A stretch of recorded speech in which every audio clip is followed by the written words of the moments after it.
Hello, everyone. Welcome to Inside the Tape with Greg Cosell on Inside the Birds. I'm Geoff Mosher alongside Adam Caplan. And of course, the guy we named the show after, Greg Cosell, is going to go inside the tape with us in this very episode of the Eagles and their win in Kansas City. It was a tight one there at the end, but the Eagles pull it out. Greg, there's a lot to go through, both offensively and defensively. Those who know this show now know that we do it in two parts. So I figured with the way the Eagles won, Greg, and some of the observations that I know that you made on the tape on the defense, let's start with the defense. It's more exciting. There was some energetic, a lot of youthful guys making plays in this win for the Eagles. What stood out to you defensively about not only the personnel, but the game plan by Vic Fangio?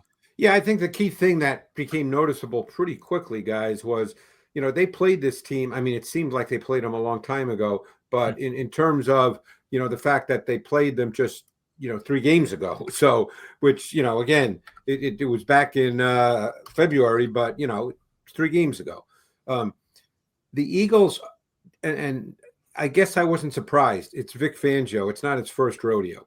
They had a totally different game plan for this game than they did in the Super Bowl. Totally different.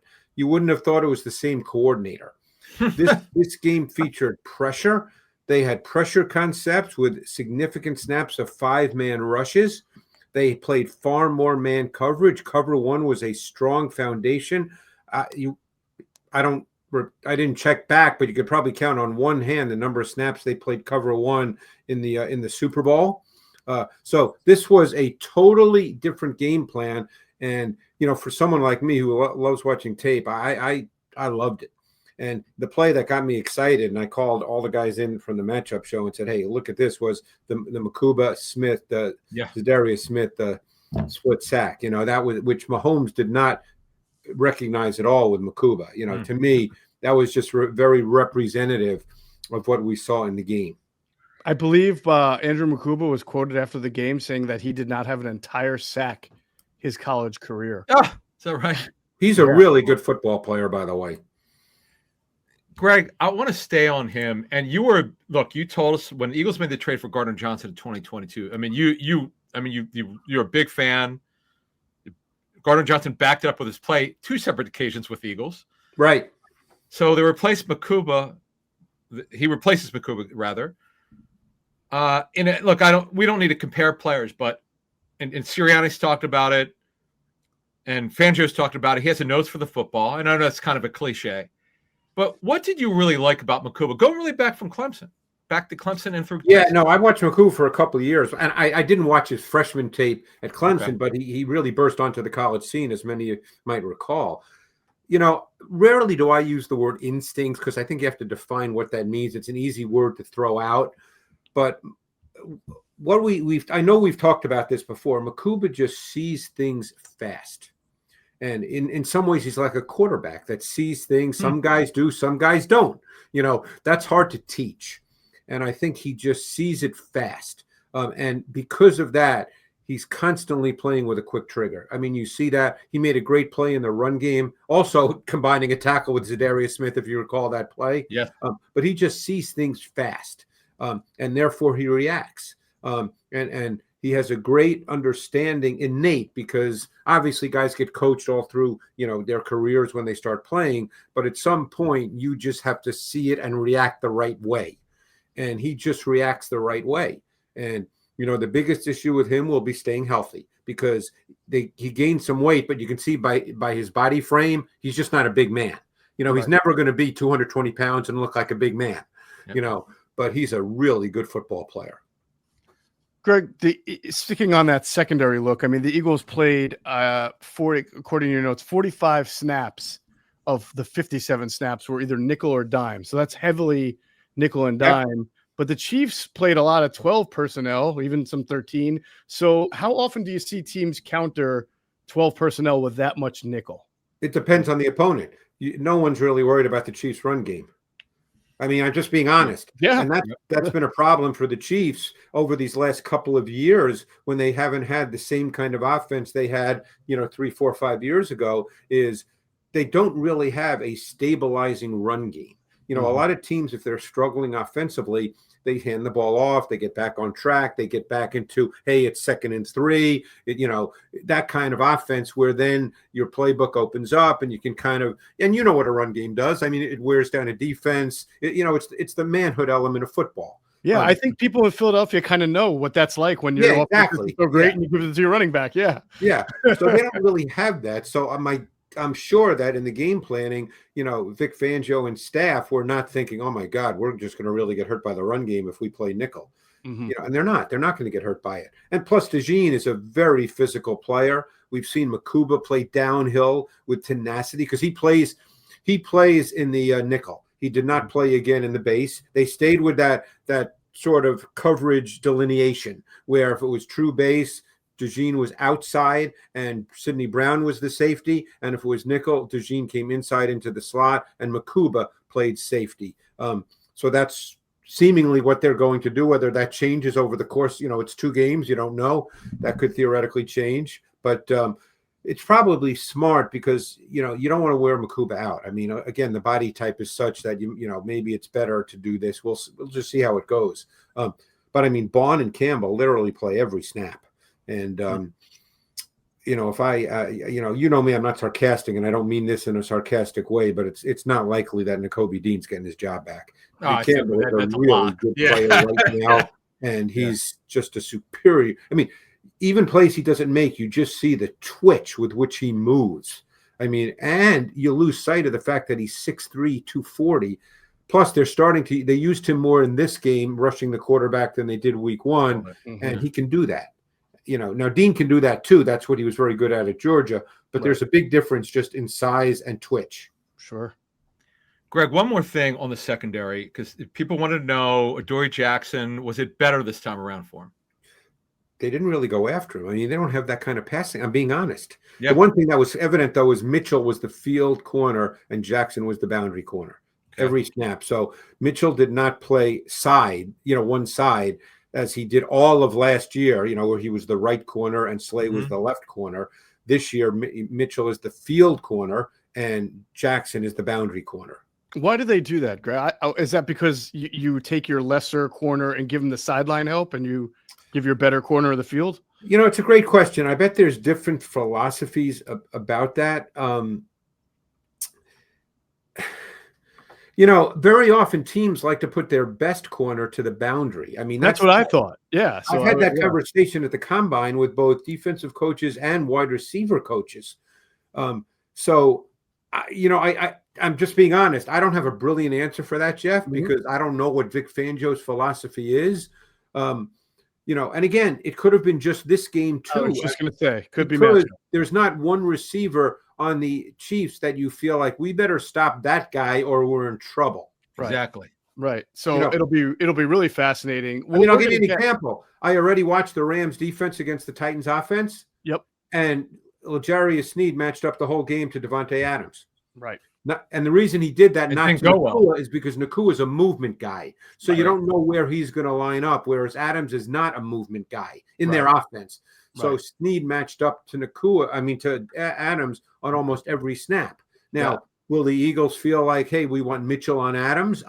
We don't know going forward. It could have been just this game. Right. That's what I was just about to say, that we'll find out. It'll be a fascinating look at what they do in week 3 against the Rams compared to what they did week 1 and then week 2, which were completely different. Why don't we talk about the front, the defensive front? We'll start on the inside. JalenCarter played his first game, and overall, what jumped out at you from Carter, Ajomo, Jordan Davis, who I thought was interesting. Jordan Davis was, I believe, the first interior pass rusher in the 4-man front on the first third down that the Chiefs faced. Yeah, I thought Davis had another strong game. Really, some strong snaps in the run game. Not as many in as a pass rusher, but was certainly there. It wasn't as if, he looked bad. He just didn't necessarily get close to the quarterback. That doesn't mean he played poorly. But I thought, again, he was a factor in the run game. He obviously played a few less snaps percentage-wise just because Carter was back and they have a rotation.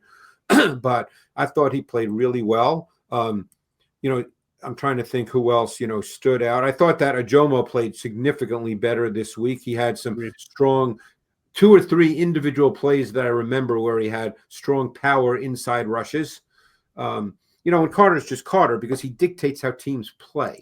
Mm-hmm. And by the way, the point that I wanted to make on that Makuba, which, obviously you saw my notes on that Makuba Za'Darius Smith sack. Yes. And this was absolutely intentional. They aligned Carter at defensive right tackle where he rarely plays, okay? He played 5 snaps in this game, but that's even a lot for him. He normally doesn't play there, maybe 1 or 2 snaps a game. And they did that intentionally because that was opposite where Makuba was coming from, and they knew that the center, Humphrey, would slide to Carter, which he's pretty much been doing all game up to that point. So he would not be in a position to react to Makuba, who then shot through the gap. So all this is done intentionally. None of this is done on a whim. It's not random. But Carter's just Carter. I mean, he's a very tough guy. The stats don't really mean a lot with Carter. He's not going to have 70 tackles. Maybe one year he'll get 15 or 16 sacks if it just works out that way. Yeah. But he's just a dominant force. And he draws so many double teams. That's the thing, Greg. Got to ask you about the Z-Man. Za'Darius Smith. Jeff and I felt strongly he'd play, but there was no way to know how much he played. You noticed him. Greg, he played more than Josh Uche. Give us an idea of what the tape looked like to you for Smith. Yeah, I thought he played well. I mean, you noticed him. He played well in the run game. He's a big guy. I mean, people might not, obviously in Philly, I'm sure a lot of people, once they saw they signed him, probably said, oh, let's take a look at Za'Darius Smith and go back to YouTube and watch him. But he's a big guy, long arms, athletic. He can play off contact. He did that a number of times in the run game. He understands how to set the edge. He understands how to play. And he's always been a solid pass rusher. And throughout his career, by the way, and we'll see what happens with the Eagles, it didn't happen in this game, but throughout his career, he's moved inside a lot as well. So he's played on the outside. He's played on the inside. He's moved all around. Don't forget this was his first game. He was only probably at 3 practices. Mm-hmm. So I'm sure they weren't giving him a whole bunch, but he can move around. Yeah. Greg, just real quick. I remember we talked on the pregame show that if he plays, which we thought he'd play, but how much he plays will depend on what kind of shape he's in. Well, he clearly was in good shape. He looks in pretty good shape. Just, Greg, a third defensive snap. It's a lot. Yeah. So, the other interesting thing, they had some interesting,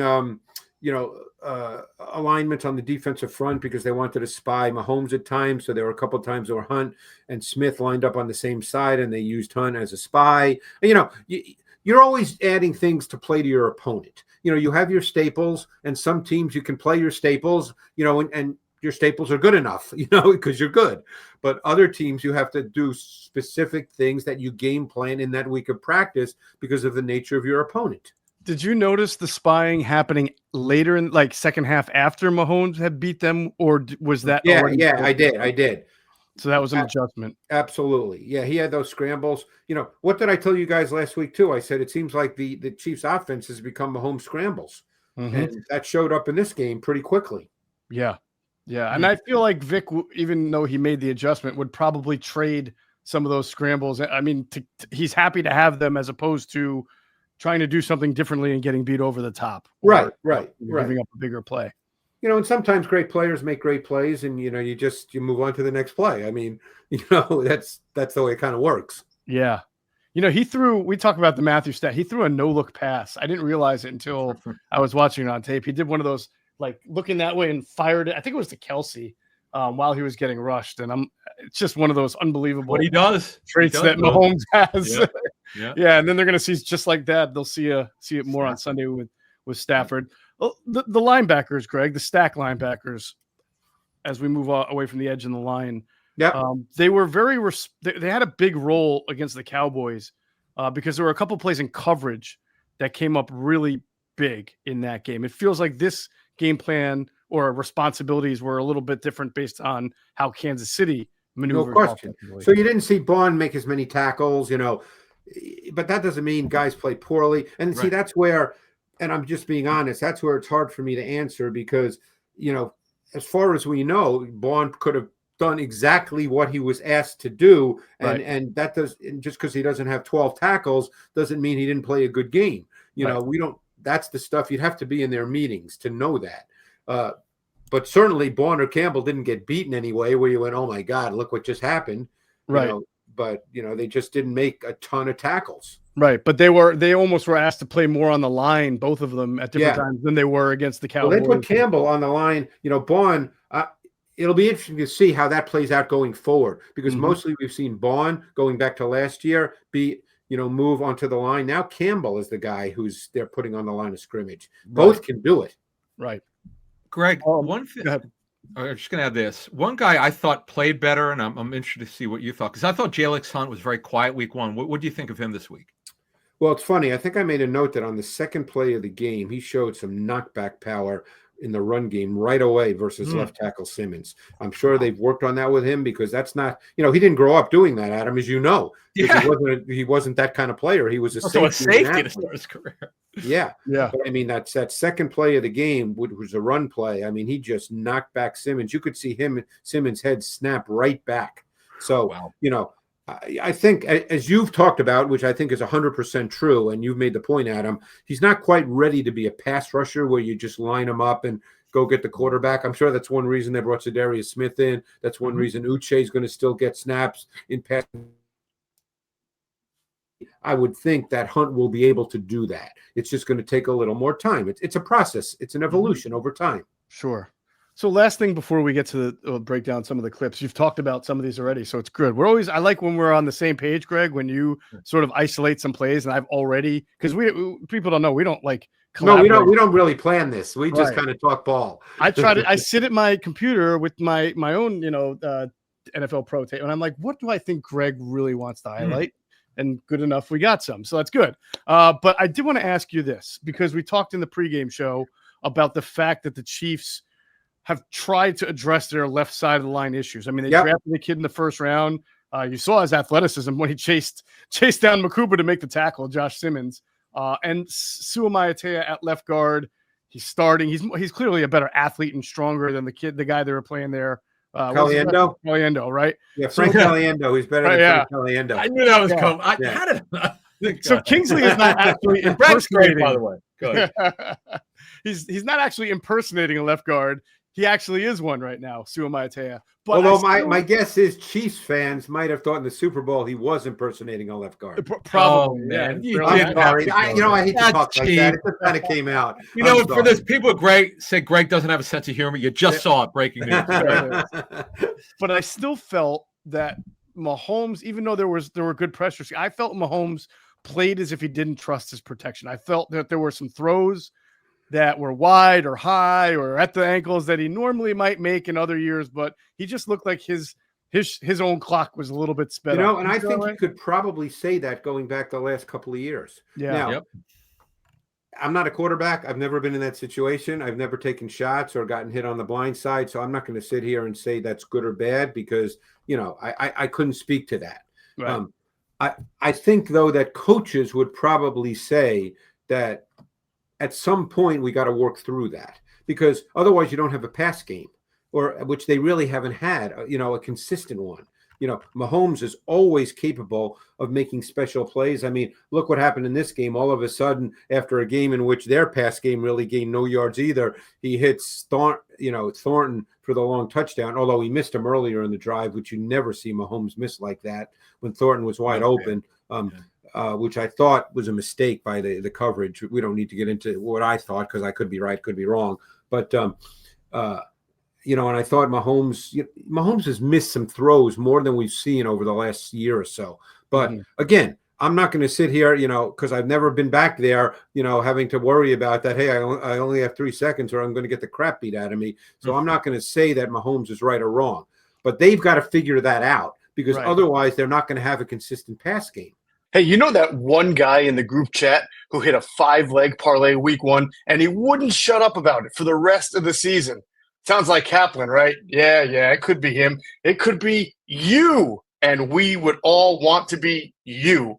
MyBookie makes it stupid easy to get in on the action, whether it's college ball, NFL, super contest, and survivor pools.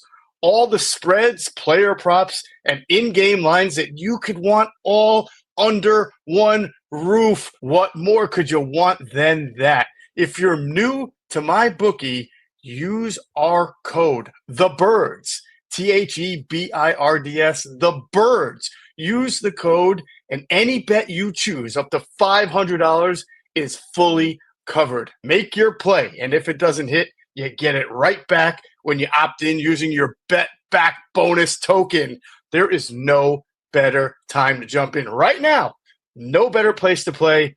Football is back. Let's make some money with my bookie. Absolutely. All right. And it may not kill Andy Reid every once in a while as we start to look at the all-22 here. Maybe it wouldn't kill him to, I don't know, leave his running back in for pass pro every once in a while. So this is the play, Greg.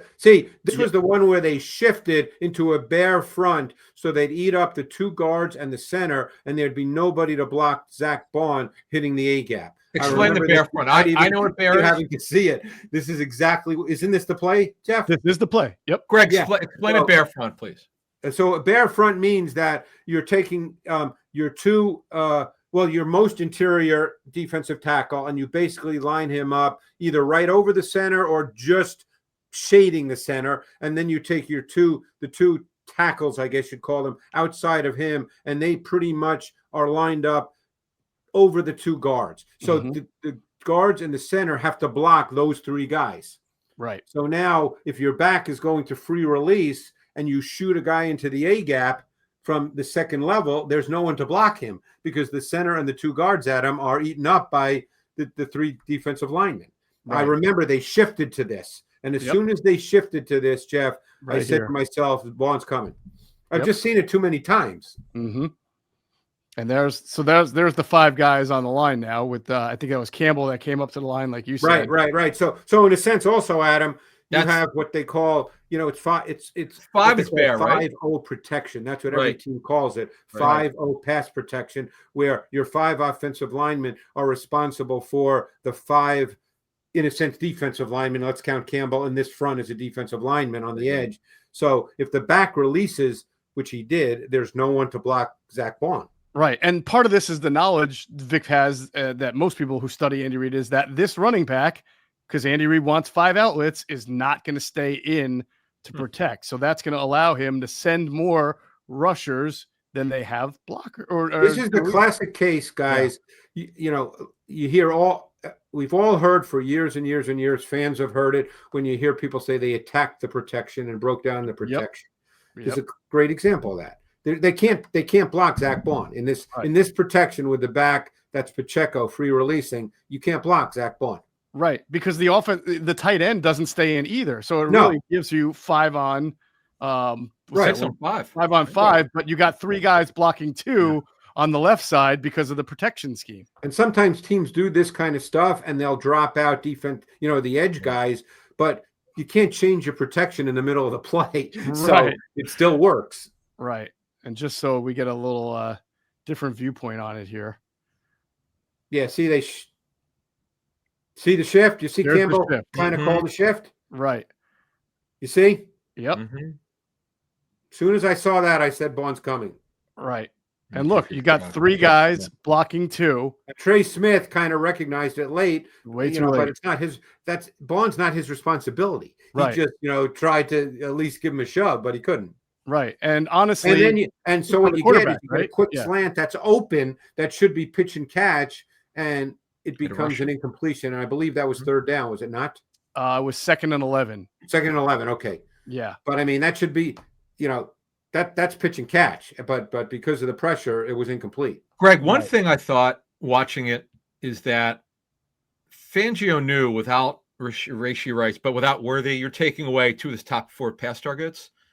There's a certain way you can play when you know certain guys will not be there. I know Rice is not a speedster, but he's a top possession receiver they have. And he has a great feel for space. Rice.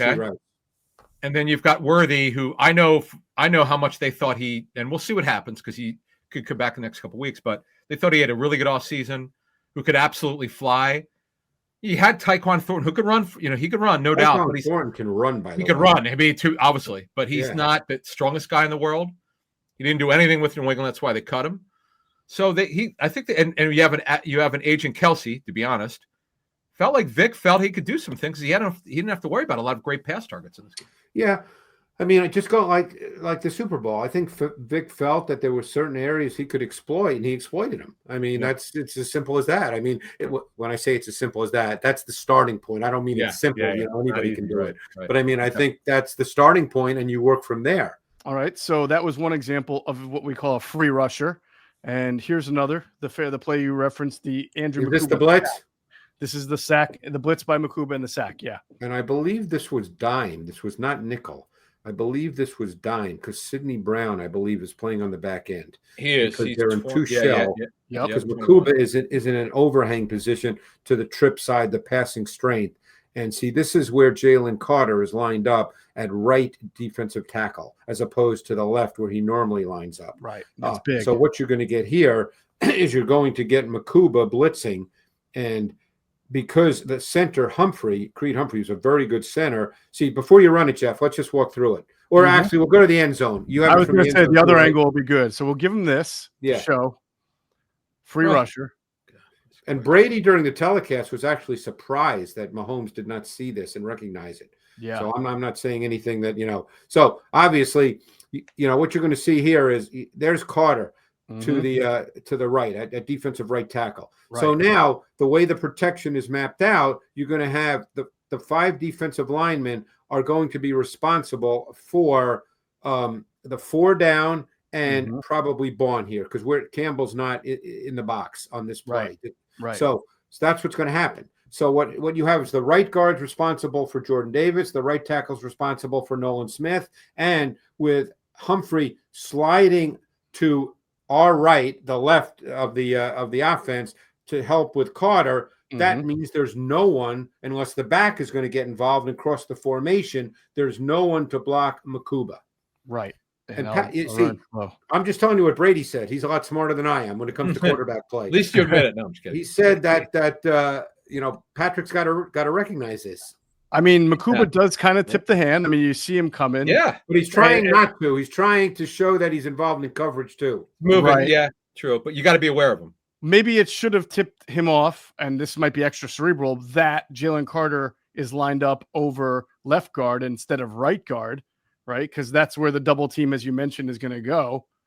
They're automatically going to. The other interesting thing here, and I don't know if I'm getting into, again, I don't know what Tom Brady would say, but they're in dime, which is they don't play very often at all. So why is Makuba there and not on the back end in a 2-by structure? Right.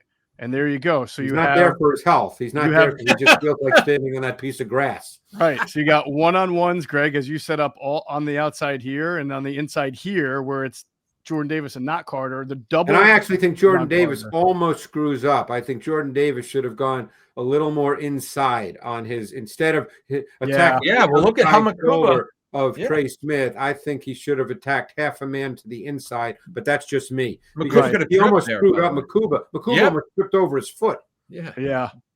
Unless Makuba was supposed to go down the middle, the A gap. Right. I actually thought he was when I watched it, and he just took his own path. But either way, he gets there. And once again, you got 2 guys blocking one and 1 guy free to the quarterback. Right. Great stuff. All right. Hey, fall is planting season. Did you know that many plants and trees actually do better when planted this time of the year? But you got to know where to start. And that's why I love fastgrowingtrees.com. Doesn't matter if you live in the sunny South or if the air's getting a little chilly where you are, the plant experts can help you find the perfect fit for your space. They've got everything your yard needs: fruit trees, privacy trees, shrubs, flowering trees, so much more. And Fast Growing Trees makes it so easy for you to have your dream yard because you can order online and get your plants delivered directly to your door. If you're like me, you're tired of spending way too much money on landscaping. And if you walk into one of those nurseries and you look at all the stuff they have, you have no idea where to begin. That's why you need fastgrowingtrees.com. Doesn't matter about the size of your yard. They got over 6,000 plants to fit any space, and a 14-point quality checklist ensures you will get the best quality plants possible. This fall, they have the best deals for your yard, up to half off on select plants and other deals. And listeners to our show get 15% off their first purchase when using the code BIRDS at checkout. 15% off at fastgrowingtrees.com using the code BIRDS at checkout. Now's the perfect time to plant. Use BIRDS to save today. The offer is valid for a limited time. Terms and conditions may apply. Check out the link below or in the show notes and support the show. Well, let's watch another one that you have referenced today. Now, this is the big stop that Makuba makes on 3rd and 1. Oh, this was phenomenal because he's matched up against a wide receiver here. Okay. They're playing cover 1 here. And because it's trips, they have him because Kelsey, I think, is split up top. Is he not? Or down below? No, Kelsey's here. Right slot. He's in the right slot. I think Makuba, like you said, is over the passing strength side. Yeah, Makuba's to the passing strength side. So he's matched up on Hollywood Brown. And they're playing cover 1. So he's got to play Brown. By the way, Makuba does have slot experience. So this is not as if he's never done this before. Right. And the way they run these routes, it's got a little bit of a mesh element. So he's got to go over the top because he can't really go underneath because he just run into Bond, who's kind of in position to be a lurk spy defender, because this was 3rd down. And Makuba does a phenomenal job of, here's where some speed comes into play. And he does a phenomenal tackling job because now this becomes 4th down. This was just a really good play. Do you know what this play reminded me of a little bit, Greg? Don't tell me Cooper DeJean against Cincinnati a few years ago. 100% is what I thought on 4th and 1. Making it happen. It popped into my head. I remember on that play, it was Rodgers and Makuba. They had some DeJean. I'm sorry, but I know there was some pre-snap. They chatted about it. Yep. Right. He was pointing him to go, and then right. Do you see Makuba hit his right thigh? Maybe that was a signal or something. I don't know. As soon as you said, they reminded me of. I thought of that play. It popped right into my head. But that was a great play by Makuba. I got to tell you, they are really well coached. I know the players give them credit; they're doing great. But they're it's funny. The more tape I'm watching now, not just to the Eagles, of all teams, I'm becoming even more and more a believer in coaching, and I always was. But I just feel like it's so critical for, there's a lot of good players in the NFL. There's a lot of good players. I mean, and particularly, being at the Titans training camp this year for 3 days, and these guys, they're athletes. They're just these guys are unbelievable. The size, the movement. There's so many good athletes. So much of this is coaching. Right. You got a great combination there of coaching, the right call, and then an athlete like Makuba who can come over and make that play. All right, you mentioned Moro Ajomo. We'll take one last look here on defense. That looks like an overload alignment there. Yeah, I'm just trying to see. Oh, the sack to start. Yeah, I didn't write the detail on this. It started the last drive, so I think it's 1st down. Yeah, that's right. It was 1st down, and that was critical because this was they're in what's called a loaded front. They have 3 defensive linemen to one side of the offensive center. It's a loaded front. Right. And then you see Nolan Smith sort of wide here. But the way they rush, there he goes, pushing him back. Yep. I mean, that was just a very powerful power rush. Yeah. Bull rush. So let me ask you this. You're the Chiefs, right? You see it's overloaded. So when you're the left guard, Suamaitea, and the left tackle, Simmons, and even Humphrey here, what is the thought process? You got to expect usually some kind of twist or a stunt, you would think? They didn't here, but you almost always get a stunt concept from a loaded front. They did not. Now, very often what teams do, which the Eagles did not do here, because this was 4th quarter, was it not? It was. I think opening drive, yeah. Yeah. So very often what teams do is they walk up a linebacker on the ball across from the guard opposite the load. So that means the guard can't help with the loaded side of the front because there's a guy right in front of him who theoretically could come. Right. They didn't do that here. Oh, so he goes to the load side. Yep. Yeah. Which he should, because there's no one in front of him. And, and therefore you go 1-on-1 with your left tackle and Nolan Smith, which is fine. Right. You're right. A lot of times, even if you're not going to you'll walk this linebacker here and then drop him at the last second so that the left guard is still the left guard still has to rolling. Acknowledge him. You try to occupy the left guard so that he can't get involved, because what a lot of teams do, the Niners are great with this with Bosa, is what are called long stunts. So they'd have Bosa being on the outside of the load side, Right. looping all the way around into the A gap, and you make sure you eat up that left guard, the guard opposite the load, so he can't slide inside. Right. So Ojomo goes head on head with him and really just drives him back, use those long arms. We talked about his long arms and his power. And I actually think Nolan Smith plays a big factor in his play because he makes Mahomes have to walk up into it. Had to step up. Yep. And he doesn't rush too wide, which we talked about last week with the Cowboys. Look at him bend a little here. This is good. Great bend. Look at that bend. Yeah, look at it. It's like a pitcher, when they, it's like Tom Seaver. I know I'm going back 100 years.